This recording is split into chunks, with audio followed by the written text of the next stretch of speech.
Bismillah, alhamdulillah, wassalatu wassalamu ala rasulillah. Çfarë kanë thënë imamët e fesë nga brezat e parë të islamit lidhur me qëndrimin e Allahut mbi arsh?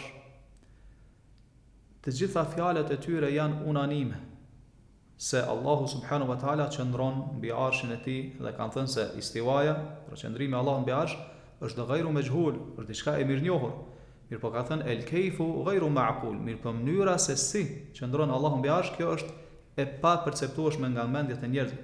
Pastaj ka thënë wal imanu bihi wajib, e kemi obligim të besojmë një gjë të tillë. Was sualu anhu bid'a, ndërsa të pyetesh se si, kjo është prej gjërave të shpikura në fenë e Allahut subhanahu wa taala. Pastaj kanë thënë se Allahu e ka zbritur këtë në shpalljen e tij në Kur'an, pejgamberi sallallahu alaihi wasallam e ka kumtuar ashtu siç është më së miri, kurse ne detyrohemi ta besojmë dhe t'i dorëzohemi. Kështu kanë thënë këta dietar lidhur me të gjitha ajetet ku flitet për emrat dhe cilësitë e Allahut subhanahu wa taala, e po ashtu edhe për hadithet e pejgamberit sallallahu alaihi wasallam ku flitet për emrat dhe cilësitë e Allahut.